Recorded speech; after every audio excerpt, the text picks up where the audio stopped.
કેમ છો બાળ મિત્રો? મજામાં ને? ગુડ મોર્નિંગ દોસ્તો.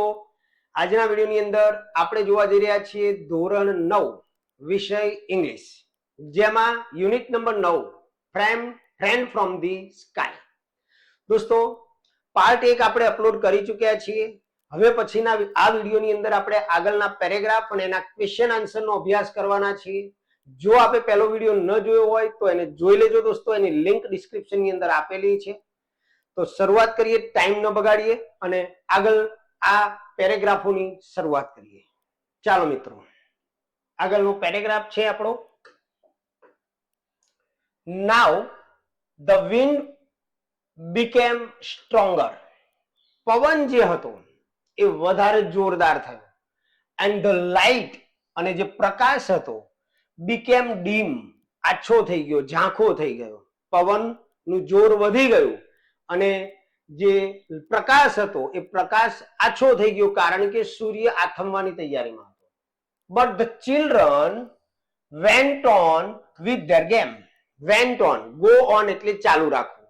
તો દોસ્તો, બાળકોએ તેમનું રમવાનું જે રમત હતી એ ચાલુ રાખી. They were કિકિંગ. શું કરી રહ્યા હતા તેઓ? તો ધે વેર કિકિંગ, તેઓ લાટો મારી રહ્યા હતા. અ બિગ રેડ બોલ, એક મોટા લાલ બોલને. એન્ડ જમ્પિંગ, અને કૂદકા મારી રહ્યા હતા. With the movement of the બોલ. મૂવમેન્ટ એટલે ગતિ. જે રીતે બોલની ગતિ હતી એ રીતે એને લાટો મારી રહ્યા હતા અને કૂદકા મારી રહ્યા હતા. સડનલી, અચાનક, there was another ball among the players. જે બાળકો, ખેલાડીઓ રમી રહ્યા હતા એમની વચ્ચે અનધર એટલે બીજો એક બોલ આવી ગયો. કેવો બોલ હતો? અ બ્રાઉન વન, કથ્થાઈ રંગનો. The girls started screaming. Scream એટલે ચીસ પાડવી. જે છોકરીઓ હતી એમણે ચીસ પાડી. And the boys shouted at the top of their voice. અને જે છોકરાઓ હતા એમણે પણ એમનાથી શક્ય એટલી ટોપ ઓફ ધેર વોઇસ, તેમના સૌથી વધારે ઊંચા અવાજે શાઉટ એટલે ચીસો પાડી, બૂમો પાડી. હવે આ પેરેગ્રાફની અંદર ક્વેશ્ચન જોઈએ આપણે તો, what were the children doing. બાળકો શું કરી રહ્યા હતા? જો દોસ્તો, અહીંયા જવાબ તમને આપેલો છે કે બાળકો જે હતા એ બાળકો બોલને લાટો મારી રહ્યા હતા અને બોલ જે રીતે જતો હતો એની ગતિ જે હતી એ રીતે કૂદકા મારી રહ્યા હતા. અહીંયાથી જવાબ મિત્રો સ્ટાર્ટ થાય તો અહીંયા સુધી આવે. જો, the children were kicking a big red ball and jumping with its moment. ત્યાર પછીનો પ્રશ્ન છે, what did the girls do. છોકરીઓએ શું કર્યું? ઓન સીઈંગ ધ બ્રાઉન બોલ.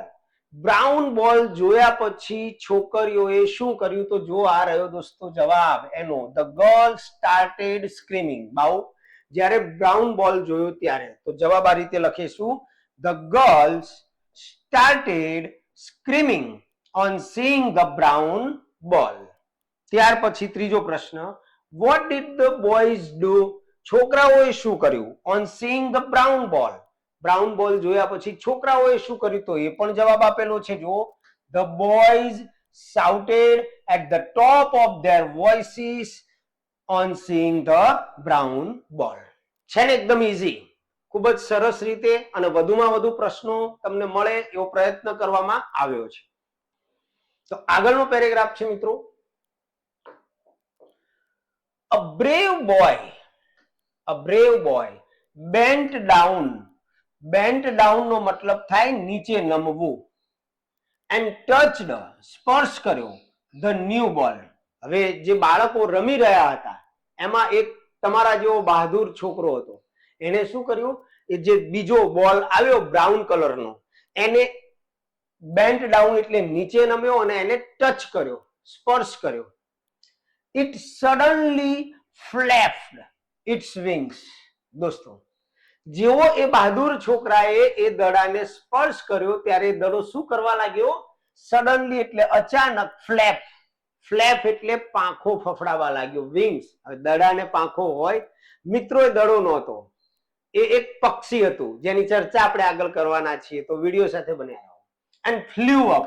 ફ્લ્યુ, ફ્લાય એટલે ઉડી જવું, અને ઉડીને ઉપર જતો રહ્યો. before Reshma could understand anything. Understand એટલે સમજવું. રેશમા એનીથિંગ એટલે કંઈ પણ સમજે એ પહેલા, બિફોર નો મતલબ થાય પહેલા. રેશમા કંઈ પણ સમજે એ પહેલા ધ ન્યુ બોલ, એ જે નવો બોલ હતો, લેન્ડેડ એટલે ઉતરાણ કરવું મતલબ પડવું, ઇન હર લેપ, લેપ એટલે ખોળો, લેપ નો મતલબ થાય ખોળો.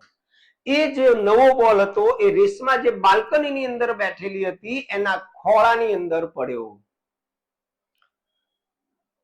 ચિલ્ડ્રન વેવ, વેવ એટલે હાથ હલાવવા, ચિલ્ડ્રન વેવડ એટ રેશમા, બાળકોએ આમ ઉપર જોયું, જ્યારે એ બોલ ઉડીને ઉપર ગયો ત્યાં બાળકોની નજર ગેલેરીમાં જઈ કે જ્યાં રેશમા બેઠેલી હતી, એટલે બાળકોએ રેશમાને શું કર્યા?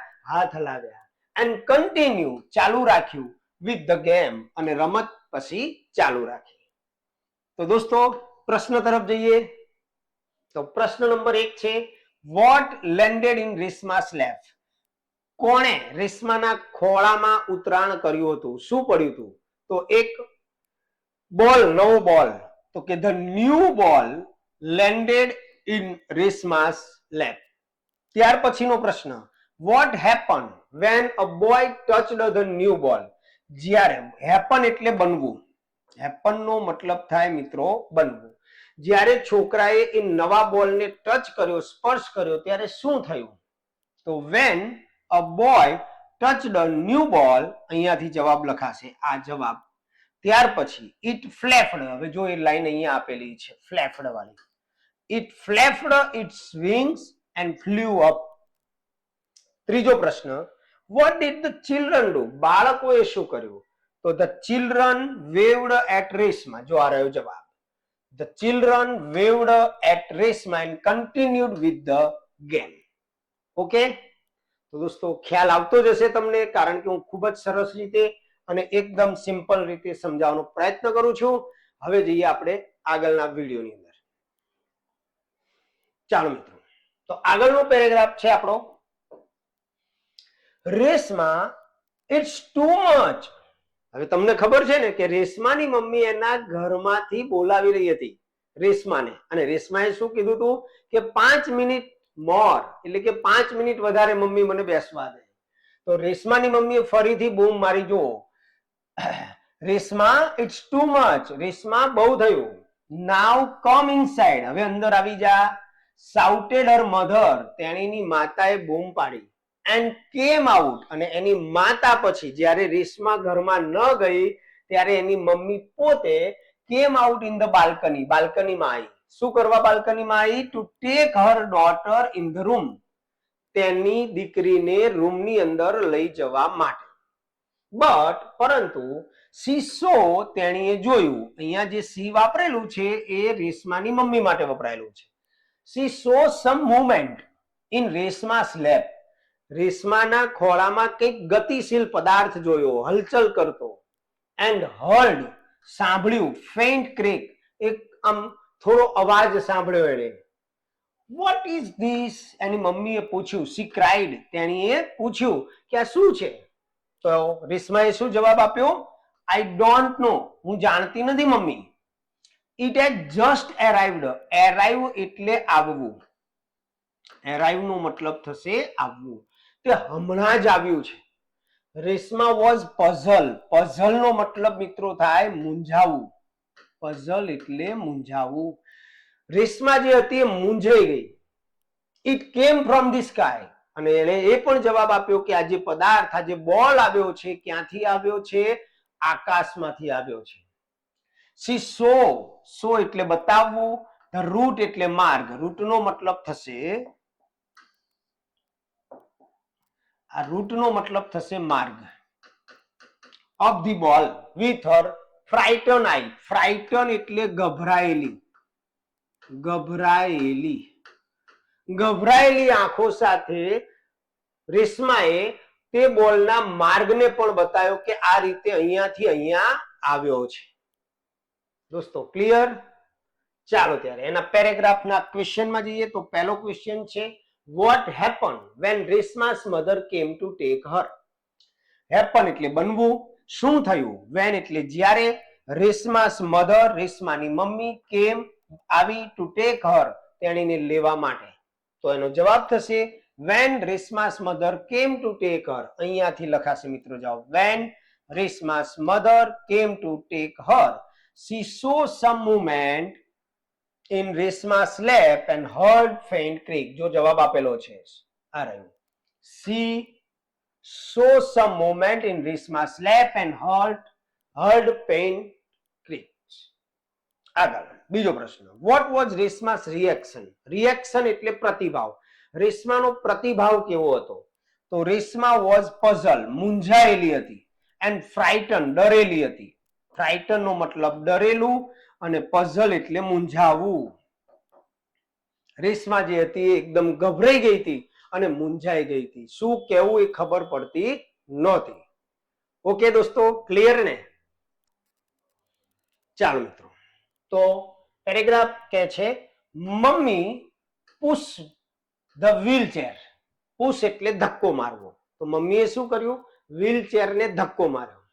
ઇનટુ ધ રૂમ, રૂમની અંદર. નાવ ધે સો, અહીંયા ખોટું લખાઈ ગયું છે. નાવ ધે સો અ સેકર્ડ બર્ડ. હવે તેમણે શું જોયું? એક સેકર્ડ. સ્કેર્ડ એટલે ડરેલું. સ્કેર્ડ નો મતલબ થશે ડરેલું. બર્ડ એટલે પક્ષી જોયું. With a big bill, bill નો મતલબ થશે ચાંચ. એક મોટી ચાંચ વાળું પક્ષી જોયું. From Salim Ali's book Indian birds they found out that it was a duck. અને સલીમ અલીની જે બુક છે જેનું નામ છે ઇન્ડિયન બર્ડ, એવી એ બુકની અંદર એમણે ચિત્રો જોયા અને એનું નામ શોધી નાખ્યું કે જે પક્ષી છે પક્ષી કયું છે? તો કે ઇટ વોઝ અ ડક, તે ડક હતું. અ શેલ્ટર ડક, જેનું નામ હતું શેલ્ટર ડક. ઇટ્સ બીક, એની જે ચાંચ છે, જો બીક અને બિલ બંને કોમન છે, સિમિલર વર્ડ છે. બિલ એટલે પણ ચાંચ અને બીક એટલે પણ ચાંચ થાય. ઇટ્સ બીક વોઝ બ્રોડ, બ્રોડ એટલે પહોળું. એની જે ચાંચ હતી એ પહોળી હતી. કેવી પહોળી હતી? લાઈક અ સોવેલ. સોવેલ એટલે પાવડો, જે પાવડો આવે ખેતરની અંદર કામ કરવા માટેનો, એ પાવડા જેવી પહોળી હતી. It head bright blue, white and brown ફીધર. હવે એના જે પીંછા હતા એ કેવા હતા? તો વાદળી, સફેદ અને બ્રાઉન કલરના પીંછા હતા. At the moment it looked exhausted. Exhausted એટલે અતિશય થાકી જવું. એક્ઝોસ્ટેડ નો મતલબ થાય અતિશય થાકી જવું. તે એક ક્ષણે એ પક્ષી જે હતું એ ખૂબ જ થાકેલું હોય એવું લાગતું હતું. તો ખ્યાલ આવ્યો કે બોલ જે હતો એ બોલ કોઈ બોલ નહોતો પણ એક પક્ષી હતું. શું હતું? શેલ્ટર ડક હતું. અને શેલ્ટર ડક બહુ દૂરથી આવેલું હતું એટલે થાકેલું હતું. અને આ માહિતી ક્યાંથી શોધી કાઢવામાં આવી? તો સલીમ અલી દ્વારા લખાયેલું એક પુસ્તક જેનું નામ હતું ઇન્ડિયન બર્ડ, એની અંદરથી એ ચિત્ર જોઈને એમને શોધી કાઢ્યું. હવે આપણે અહીંયા ક્વેશ્ચન જોઈએ. તો name the book written by Salim Ali. Salim Ali દ્વારા લખાયેલી બુકનું નામ આપો. તો the book written by Salim Ali, અહીંયાથી સ્ટાર્ટ થશે. The book written by Salim Ali is, બુકનું નામ ઇન્ડિયન બર્ડ, જે અહીંયા આપણને આપેલું છે. ત્યાર પછી what was the name of the bird. પક્ષીનું નામ શું હતું? તો it was a shelter duck. અને ત્રીજો પ્રશ્ન ડિસ્ક્રાઇબ ધ બર્ડ. ડિસ્ક્રાઇબ એટલે વર્ણન કરવું. પક્ષીનું વર્ણન કરો. પક્ષી કેવું દેખાતું હતું? તો the bird had a broad beak. એની જે ચાંચ હતી એ પહોળી હતી. Bright blue, white and brown feathers. અને એના જે પીંછા હતા એ વાદળી, સફેદ અને બ્રાઉન કલરના પીંછા હતા. ચાલો મિત્રો, આગળનો પેરેગ્રાફ જોઈએ આપણે, જેમાં આપણને આપેલું છે A soveler is not a native Indian bird. હવે આ જે પક્ષી હતું સોવેલર પક્ષી, એનું વતન, નેટિવ એટલે વતન, એ ભારત નહોતું, ઇન્ડિયન બર્ડ નહોતું. આ જે શેલ્ટર ડક હતું એ ભારતીય પક્ષી નહોતું. બટ પરંતુ ઇટ માઇગ્રેટ્સ. માઇગ્રેટ નો મતલબ સ્થળાંતર કરવું. તો એ દૂરથી આવ્યું હતું, જેને આપણે યાયાવર પક્ષી કહીએ છીએ. Migrate from the cold region. Cold એટલે ઠંડુ અને રીજન એટલે પ્રદેશ. રીજન નો મતલબ શું થશે મિત્રો? પ્રદેશ. ઠંડા પ્રદેશ ઓફ રશિયા, રશિયાના ઠંડા પ્રદેશની અંદરથી આ પક્ષી સ્થળાંતર કરીને આવેલું હતું. ધીસ બર્ડ, આ પક્ષી મસ્ટ હેવ લોસ્ટ એટલે અહીંયા ભૂલી જવું, ઇટ્સ વે, તેનો રસ્તો ભૂલી ગયું હતું. શેના કારણે? ડ્યુ ટુ નો મતલબ થાય ના લીધે, ડ્યુ ટુ એટલે ના લીધે. સ્ટ્રોંગ વિન્ડ, જોરદાર જે પવન હતો એ પવનના કારણે એનો રસ્તો ભૂલી ગયું. ઇન ઇટ્સ ઇફોર્ટ એટલે પ્રયત્ન, તેના પ્રયત્નોમાં, કયો પ્રયત્ન? ટુ જોઈન ધ ફ્લોક નો મતલબ થશે મિત્રો ટોળું, પક્ષીઓનું ટોળું. હવે એક સાથે ઘણા બધા પક્ષીઓ ઉડતા હોય, હવે એ પક્ષીઓની અંદરથી કોઈ એક પક્ષી જો છૂટું પડી જાય તો એ પક્ષી જે હતું એ શેલ્ટર ડક હતું, કે જે પક્ષીઓના ટોળા સાથે આવ્યું હતું એ આ ટોળાથી થોડું અલગ પડી ગયું અને એના કારણે એને પ્રયત્ન કર્યો એ ટોળાને જોઈન કરવાનો. ઇટ ગોટ એક્ઝોસ્ટેડ, હવે ટોળાની સાથે જોઈન થવામાં એને ખૂબ જ મહેનત કરવી પડી, ખૂબ જ ઉડવું પડ્યું, એના કારણે એક્ઝોસ્ટ એટલે કે અતિશય થાકી ગયું. એન્ડ ફેલ, પડ્યું, ઇન ધ પાર્ક, બગીચાની અંદર. કેવી રીતે? લાઈક અ બોલ, એક બોલની જેમ બગીચાની અંદર એ નીચે પડ્યું. રેડી? ચાલો ત્યારે એનો પહેલો પ્રશ્ન જોઈએ. From where does the સોવેલર migrate, સોવેલર પક્ષી ક્યાંથી સ્થળાંતરિત થઈને આવ્યું હતું? જો આપેલું છે દોસ્તો, it માઇગ્રેટ્સ from the cold region of Russia, જો એનો જવાબ છે. ત્યાર પછી how did the bird fall in the park, બગીચાની અંદર પક્ષી કઈ રીતે પડ્યું? તો એનો જવાબ આવશે, અહીંયા આપેલો છે કે આ બર્ડ જે હતું એ રસ્તો ભૂલી ગયું હતું. The bird must have lost its way due to the strong wind. જો this bird must have lost its way due to strong wind. પછી got exhausted, થાકી ગયું હતું, and fell in the park, અને બગીચાની અંદર એ પડી ગયું. ઓકે, ચાલો ચાલો ચાલો ચાલો જલ્દી. તો આગળનો પેરેગ્રાફ છે મિત્રો. રેશમા's mother tried, રેશમાની માતાએ પ્રયત્ન કર્યો. શું પ્રયત્ન કર્યો? ટુ પીક ઇટ અપ, એ રેશમાના ખોળાની અંદર જે પક્ષી હતું એને પીક કરવાનો એટલે કે ઉચકવાનો પ્રયત્ન કર્યો.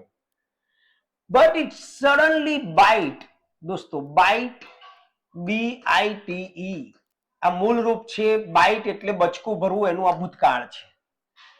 હવે જેવો પક્ષીને ઉચકવાનો પ્રયત્ન કર્યો ત્યાં એ પક્ષીએ શું કર્યું? ચાંચ મારી. સડનલી બીટ હર હેન્ડ, એના હાથ ઉપર એને બચકું ભર્યું અને એની માતા બોલી ગઈ ouch. She cried. The duck fluttered, flutter એટલે પાંખોને ફફડાવવી, તો એ પક્ષીએ પાંખો ફફડાવી ટુ ધ ફ્લોર, ભોંય તળિયા ઉપર, કારણ કે ઉડી શકતું નહોતું. ફ્લોર એટલે ભોંય તળિયા. It huddled in a corner of the room, અને એક રૂમના ખૂણાની અંદર જઈને સૂઈ ગયું.